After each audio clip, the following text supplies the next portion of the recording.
Origin just homes with UX, and this is Russian defenses collapses in Kursk, huge fires in Moscow. The did they?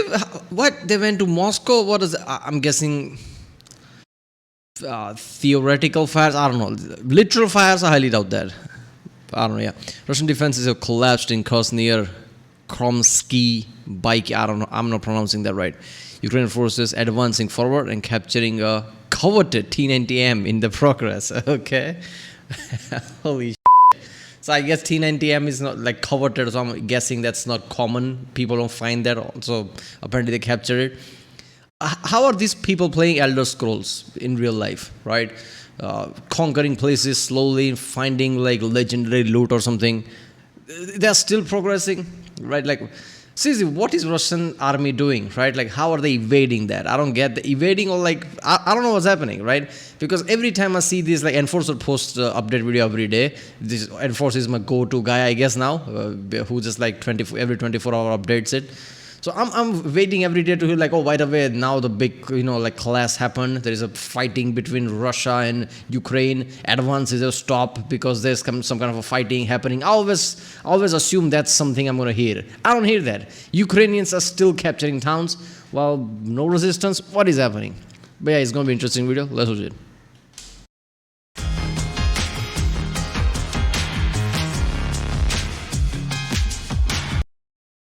Remember, if you like my reaction, don't forget to subscribe. So I know which videos to react to more.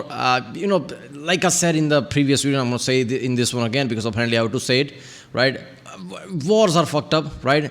I'm not in any side, right? Whether it's this side or that side. Am I from Russian side, arguing this? No. Am I in Ukrainian side arguing this? No. But in the end of the day, Russia did the special operation thing, which I don't like, right? Wars are not good, right? And now Ukraine is answering that, like, you have to expect that. What are they not going to do that? You can't be surprised about that. So all of this is fucked up. Innocent civilians are being hurt, obviously. This is all horrible. Every time I see this news, there's some kind of a panic thing because what if it escalates to nuke level shit, right?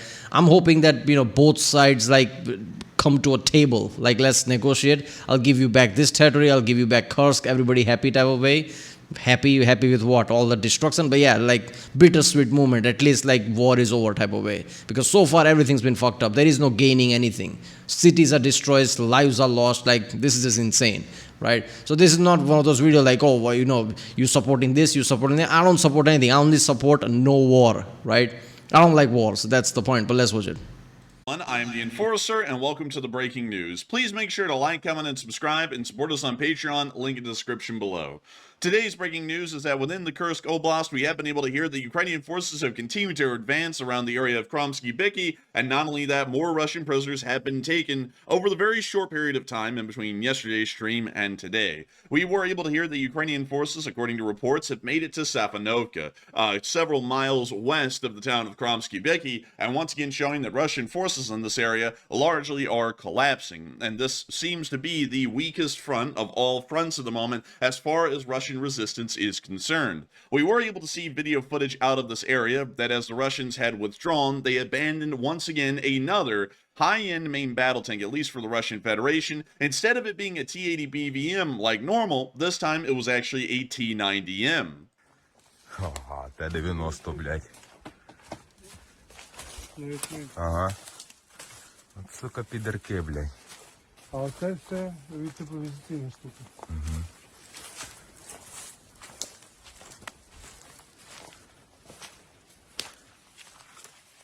Once again, in full running order. Moving on into the rest of the pictures and evidence that we have of this T-90M, we were able to see a picture right here. Once again, an improvised cope cage being built on top of the T-90M, a fairly normal battlefield edition at this point. And we can also see the inside. Yeah, so as far as I remember, T-80 BVM, B something M, right? Like, basically that's just like a T-90M is like improved version of that, right? It's like more armor, and I'm pretty sure the same type of like gun and things, but basically it's like bigger and like more armor, right? I remember, like, I don't know which one, but basically some people prefer T-80 because it's like more like nimble and things. But yeah, T-90 is better, updated, better version of it. So I'm guessing it's also rare apparently. of the T-90M's turret. We believe that this is either the gunner or the commander's position. I can't really tell because we can't really see where the breach is inside the tank. To be honest, I'm assuming it's mostly the commander's position because we are seeing that the side of the turret is off to the right, meaning that this is most likely the commander's position instead of the gunner, who's on the left side of the turret. We also get to see this interesting little plushie that was attached to a part of one of the periscopes. Pretty interesting note. Apparently this crew had a little bit of a personality, but not enough bravery to stake around or get their tank out of the situation. And so now this T-90M is in control of the Ukrainian armed forces, and once again confirming the Ukrainian advance towards the area of Sapanovka, at least at the moment. We also got additional news from the area at Koronivo showing that... Well, look, there are... Ukrainians have Abrams now. Are Abrams the one doing attack? Like, are they using Abrams for this? Somebody really needs to make a video about details. Like, well, I guess there is no details. That's the whole point. While this is happening, nobody's going to give details that much, like what is being used or something. But are Abrams being used? Because F-16 is like in the air. Like, are they using F-16? Are they not using F-16? Nobody knows, right? So it's like, are they using Abrams to advance? Because Abrams is Abrams. Come on, like at that point, like doesn't matter what you find, you have Abrams, right? More Russian prisoners have been taken in firefights occurring around the town of Koronivo.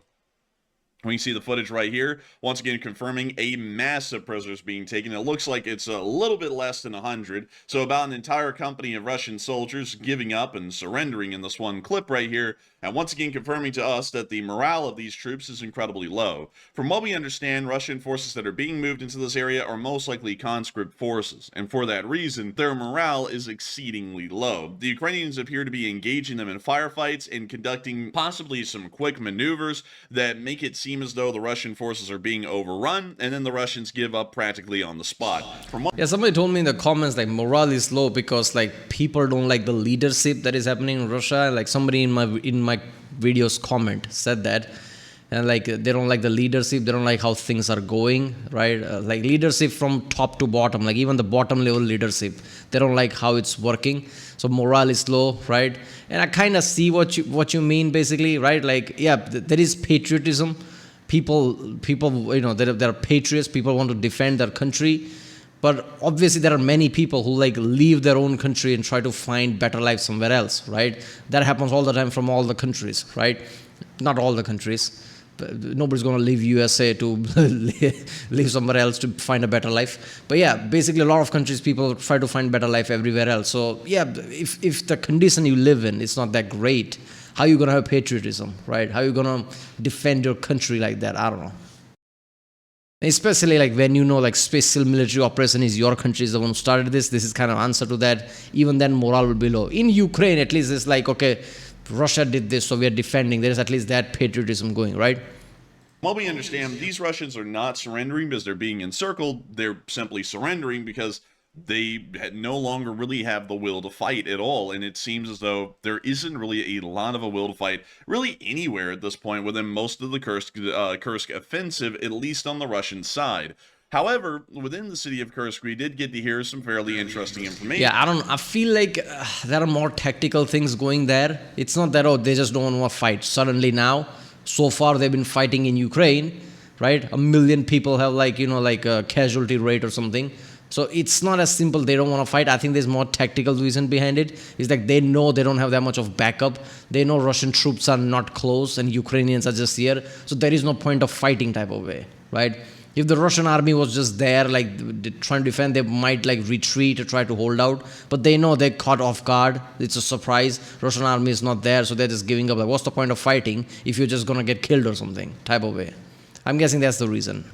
And it seems as though these troops may just have low morale, possibly because they're getting beaten down pretty badly and things just keep going worse for them. As we have heard that Russia is withdrawing troops from all across Ukraine and moving them into Kursk. This is according to Nexta. Of course, the picture, this is largely a fill-in, but according to the Wall Street Journal, Russia withdraws part of its troops from Ukraine to protect the Kursk region from the Armed Forces of Ukraine offensive. And according to a journalist, on the 13th of August, Ukraine also sent reinforcements to strengthen its positions in the Kursk region. That's once again showing that this is becoming a major battlefield, and it's also showing that the Russian Federation is putting some very serious concern into what is happening up in this area. It is once again leading. I mean, you have to, right? I mean, I get it. You're Russia. You invaded Ukraine. You hold a lot of Ukrainian places. But when your own place is under attack and you don't defend it, what message does that send? So at that point, you have to okay, let's withdraw troops from Ukraine and try to defend our own state. You have to do that. If you don't do that, it's a really questionable thing. Okay, you're holding Ukrainian oblasts. Great. But what about your own, right? So you have to do that, otherwise it's like a major slap in the face. So it makes sense that they're retreating a lot of troops from Ukraine to defend their own, Kursk and things. Us to believe that the Ukrainians are doing incredibly well, at least at the moment. They will most likely start to run into heavier resistance in about a week or a week and a half once a large enough amount of brigades from the Russian side start to arrive in the area. But at the moment, it doesn't really seem that that's going to be happening anytime soon, and it seems that the Ukrainians are continuing to have the upper hand in this offensive, and the Russians are desperately trying to play catch-up and make sure that they are able to try and find some way to eventually stop the Ukrainian advance from reaching Kurchatov and the city of Kursk itself. But moving on out of that, and speaking a little bit about possible border incursions into unfriendly countries to the west in Ukraine, we did get to hear that today Belarus threatened the use of nuclear weapons on their own, specifically because they were saying if they were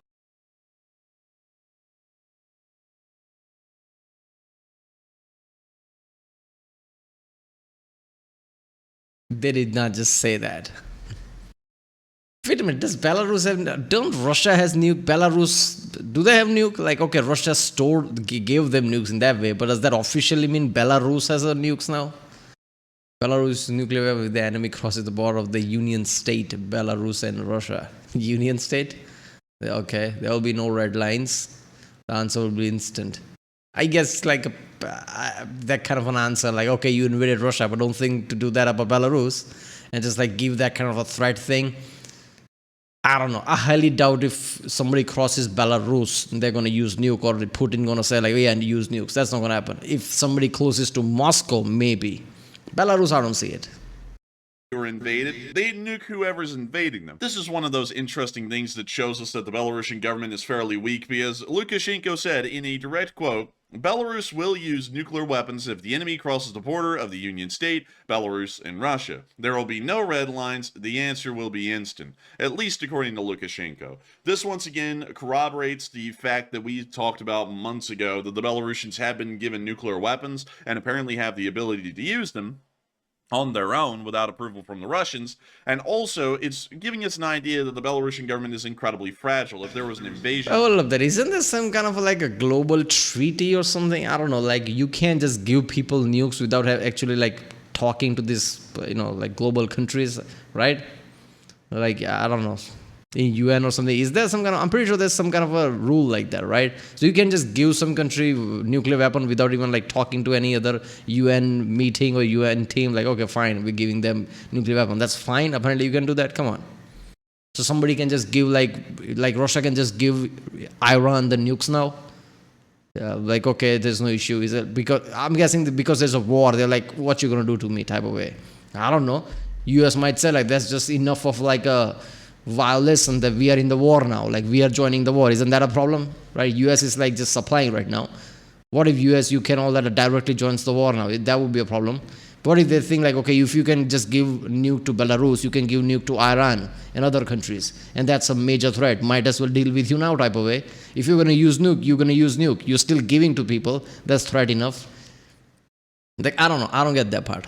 To occur in Belarus, the central government may not survive that long. It may actually be seen that a coup begins immediately within the central government that would overthrow Lukashenko, and for that reason, an immediate nuclear attack would happen on whoever's attacking the Belarusian government and the Republic of Belarus as a whole. And then right after Lukashenko made that statement, he then said that he wants negotiations. This guy was kind of hitting every single base today, but Lukashenko then said right after that, let's sit down at the negotiating table and stop this fight. Neither Ukrainians, nor Russians, nor Belarusians need it. And it seems as though the president of Belarus, the dictator of Belarus for the large part, Lukashenko, is starting to show that the Belarusian government is pretty weak. They're threatening a direct nuclear response to anyone who even tries I to. mean, that's not the point. Wait a minute. Is he talking to Putin to do all this? What if Putin get pissed off? Like, don't talk. Like, you know how Putin got pissed off at one of his governors? There's not something you need to talk about. Just talk about the relief effort, the type of way. Like, why are you talking about all this, like, see, table type of thing? I didn't told you. What if Putin gets pissed off? To invade them, once again showing that the central government has to be fairly weak. And then on top of that, they're also saying that they need to find a peaceful solution to this conflict immediately. All of this is showing us that right now Lukashenko's government is in a very precarious position inside of Belarus. It probably doesn't have a large amount of government or really public backing for that matter, and so Lukashenko is desperately grasping at straws to try and see if he can find a way to maintain his grip on power and make sure that the Belarusian government doesn't end up going to the wayside anytime here in the near future. Meanwhile, it does appear that the Russian military is losing the ability to stop themselves from going to the wayside anytime here soon, as near to the area of Irkutsk, we got to hear today that a Tu-22M3 strategic bomber, one of the largest and most commonly used ones in the Russian Air Force, ended up crashing today in the Irkutsk region of the Russian Federation. Here's one of the clips showing the crash.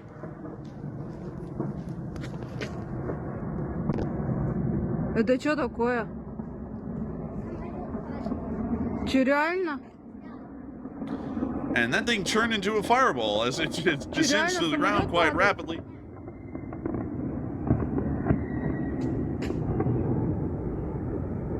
And we see the explosion of the Tu-22 when it hits the ground. Самолет упал, что ли?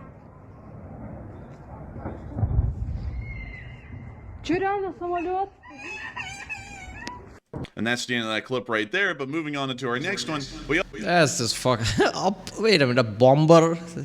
I mean, makes sense. Obviously, it's a big ass bomber, but felt like too big of fire and too big of an explosion. But yeah, it's a big bomber, makes sense. How that happened though? How a bomber caught fire and okay. we also got to see more footage of the Tu-22's crash. Here's the same Это что clip. такое?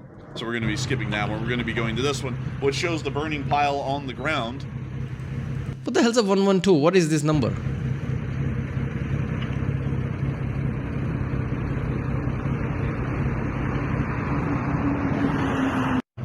But that's the end of the clip right there. And then finally, our third clip of the Tu-22M3 crash right here.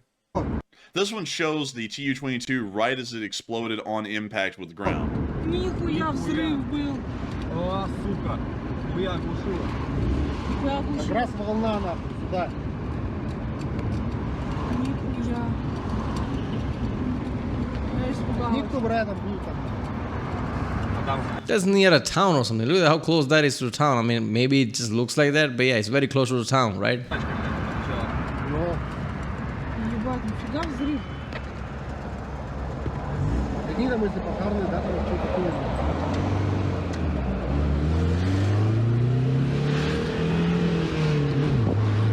And that's the end of the clip right there, but once again, showing from every possible angle that we could find, the crash of the Tu-22M3 in the area around Irkutsk. From what we can understand at this moment, information-wise, about the crash of this Tu-22M3, it is being understood that it was some sort of a mechanical failure that led to the crash. The pilots of the Tu-22M3 were able to eject from the cockpit. I mean, that's not much of. I mean, yeah, clearly nobody attacked it, so it has to be mechanical failure. What else can it be? Both pilots survived, but apparently the aircraft ran into an unavoidable issue that led to it spinning out of control, the pilots ejecting, and then the Tu-22 crashing on the ground. It may have been some sort of an engine explosion or an engine failure, considering that we saw a fireball coming from the Tu-22 as it was spiraling towards the ground, but the exact answer at this moment is still unknown. But nevertheless, it is once again showing us that the Russian Federation is running into a larger and more pressing number of issues with their aging aircraft fleet and their lack of an ability to be able to get any viable parts for these aircraft due to Western sanctions and due to the fact that most of the aviation industry... Yeah, I was thinking just now. I was seeing the cars there, people driving cars. Wait a minute, what cars are they driving? Is that Russian cars? What Russian cars Russia makes? I mean, in Soviet Union time, they were making a lot of it, right? They weren't really good. But like nowadays, what is Russian car like? Do they have their own industry there? Because I'm pretty sure like other companies probably not selling it after the war, right? Koreans and like Germans and Americans, obviously. I'm guessing they're not selling cars, right? If that's the case, where are they getting their cars from? Do they have their own industry? What is a Russian car today? I don't remember. I don't think so, right? What Russian car? They might have some local company there that they don't sell outside of Russia. I don't know about. I don't know. In Russia is incredibly small and not able to produce replacement parts in the large and numerous numbers that are required for these aircraft. Meanwhile, in the city of Moscow, things were also not going well in this area as well, down near Lyubertsy, as we were able to see that a massive fire began to break out in Moscow today on one of the larger factories within this area. We can see one of the clips right here. You living in Moscow, knowing Ukrainians are attacking you, and then you see fire. What goes through your head? That would be panic situation. Panic situation that you haven't felt since like what, World War II or something? Yeah.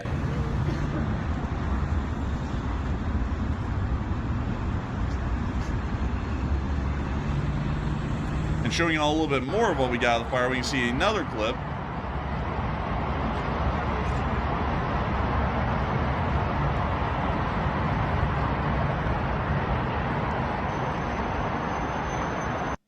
And finally, we can see the last picture here showing the fire that was occurring in this area. According to the information that we have, the fire broke out at the Otomsky Agricultural Engineering Plant in Lyubertsy in the Moscow region. According to the information we have, it spread to an area of 2,000 square meters. That's approximately about 7,000 square feet of floor area that's burned in this building. And the fire had not been extinguished at the time of this report, which was a little bit earlier on in this morning, so we don't know a lot of information about how it's gone so far. But we did get to see a backup clip that we had here of the major fire that you can see right here as well. That is major. Look at that. Compared to the buildings and shit, look at the smoke.